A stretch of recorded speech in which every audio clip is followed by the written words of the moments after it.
Saudara-saudariku yang terkasih, salam jumpa.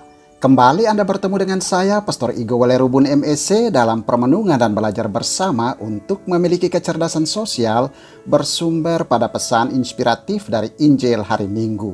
Minggu 9 Mei 2021, hari Minggu Paskah ke-6. Injil Yohanes pasal 15 ayat 9 sampai dengan 17. Penginjil Yohanes mencatat, Yesus berkata kepada murid-muridnya, "Inilah perintahku, yaitu supaya kamu saling mengasihi seperti aku telah mengasihi kamu. Tidak ada kasih yang lebih besar daripada kasih seseorang yang memberikan nyawanya untuk sahabat-sahabatnya. Kamu adalah sahabatku, jikalau kamu berbuat apa yang kuperintahkan kepadamu." Seperti biasa, pertanyaannya adalah, pesan inspiratif apa yang dapat kita ambil dari sabda Yesus dan Injil hari ini sebagai bahan ajar kita dalam proses belajar untuk memiliki kecerdasan sosial? Saya seperti biasa juga membatasi diri untuk mengambil hanya 3 pesan inspiratif saja.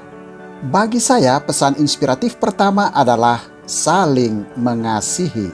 Kata-kata Yesus dalam Injilnya hari ini, "Inilah perintahku, yaitu supaya kamu saling mengasihi seperti aku telah mengasihi kamu." Saya tertarik untuk menggarisbawahi ungkapan saling mengasihi dengan tekanan pada kata saling.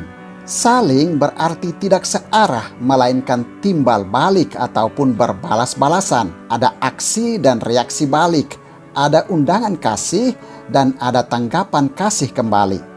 Saling mengasihi lalu berarti perbuatan berbalas-balasan dalam hal kasih. Saya mengasihi engkau dan engkau mengasihi saya. Engkau mengasihi saya dan saya mengasihi engkau. Di dalam saling mengasihi pada tataran horizontal ini, kita sebagai pengikut Kristus sedang mempraktekkan salah satu kualitas sifat Allah yang adalah kasih, yang secara terus-menerus mengasihi kita, seperti yang dikatakan Yesus, "Seperti aku telah mengasihi kamu." Maka secara sosial, dalam aktivitas saling mengasihi ini tidak ada pihak yang tinggal pasif sebagai penerima kasih begitu saja. Kedua belah pihak sama-sama keluar dari diri, saling berjumpa, lalu berbalas-balasan dalam pemberian kasih. Bisa saja salah satu pihak memiliki lebih dalam hal materi, lalu memberikan bantuan kasih. Tetapi pihak penerima bantuan itu membalasnya dengan kasih yang terwujud secara sederhana dalam misalnya ucapan terima kasih, ucapan syukur, ataupun doa untuk sang pemberi bantuan kasih tersebut. Hanya kadang banyak orang lupa berterima kasih ketika menerima bantuan kasih dari orang lain, meskipun orang yang memberi bantuan kasih itu tidak mengharapkan tanggapan kasih dari sang penerima bantuan, karena sang pemberi bantuan memberi bantuan kasihnya tanpa pamrih dan tanpa pilih kasih. Maka pesannya, di satu pihak kita menjadi agen atau aktor kasih yang berinisiatif dan tergerak untuk selalu memberikan kasih kepada sesama manusia yang lain. Tetapi di pihak yang lain, kita juga dapat bertindak sebagai agen atau aktor penerima kasih yang berkewajiban dengan penuh kerendahan hati menanggapi balik pemberian kasih orang lain, misalnya dengan ucapan terima kasih, ucapan syukur, ataupun doa untuk sang pemberi kasih. Artinya, pihak penerima kasih jangan sampai menjadi apatis, mati rasa, dan hilang respon ketika menerima kebaikan kasih dari orang lain. Tetapi dari pihak pemberi kasih juga jangan sampai tidak tulus atau malah dengan pamrih ataupun pilih kasih. Pesan inspiratif kedua adalah memberikan nyawa. Tuhan Yesus melanjutkan perintahnya tentang saling mengasihi itu dengan mengatakan, "Tidak ada kasih yang lebih besar daripada kasih seseorang yang memberikan nyawanya untuk sahabat-sahabatnya." Kasih yang sejati kepada para sahabat adalah kasih yang penuh dengan pengorbanan, bahkan pemberian nyawa. Bahasa dari Mother Teresa dari Kalkuta adalah mengasihi dan mengasihi, mengasihi dan mengasihi, sampai sendiri terluka dengan kasih itu. Sebuah pengorbanan yang tidak mengharapkan kembaliannya kepada diri.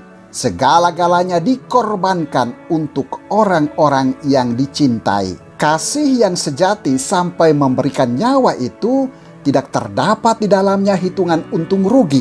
Yang ada adalah sebuah ketulusan dan keikhlasan, bahkan keberanian untuk mengambil resiko demi hidup, keselamatan, dan kebahagiaan orang yang dikasihi. Proses kasih yang memberikan nyawa ini mungkin tidak mudah, namun tidak berarti tidak bisa. Karena Yesus telah menjadi contoh model sahabat sejati yang memberikan nyawanya supaya kita para sahabatnya memperoleh keselamatan dan kebahagiaan.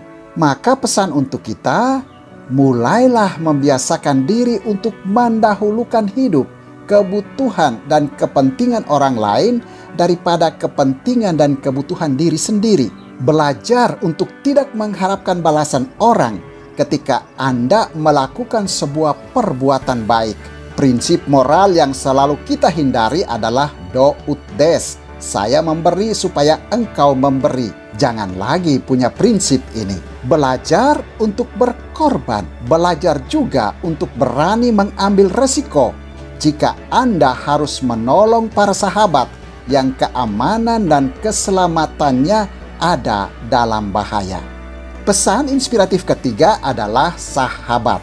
Kita juga mendengar sabda Yesus dalam Injil hari ini, "Kamu adalah sahabatku jikalau kamu berbuat apa yang kuperintahkan kepadamu." Ketika Aristoteles, sang filsuf Yunani itu bertanya apa itu sahabat, ia lalu menjawab sendiri bahwa sahabat adalah satu jiwa yang tinggal di dalam dua tubuh.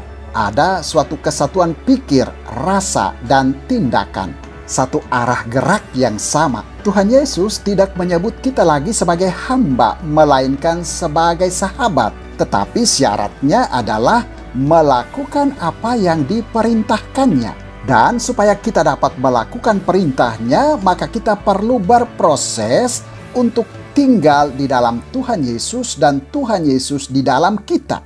Maka secara sosial, pesannya adalah belajar untuk mengenal, memahami, dan mengasihi sesama kita. Belajar untuk menyatukan rasa, pikiran, dan tindakan yang mengandaikan saling memahami dan dipahami sebagai sesama sahabat.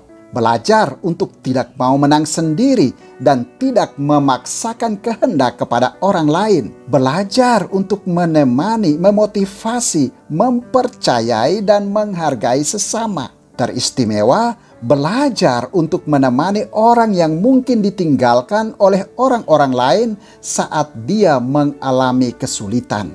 Belajar untuk masuk dalam hidup orang lain dengan cinta dan kasih sayang yang membuat hidupnya indah dan bahagia. Martin Luther King meyakinkan kita dan memberi motivasi kepada kita sekalian bahwa cinta merupakan satu-satunya kekuatan yang mampu merubah seseorang musuh menjadi seorang sahabat.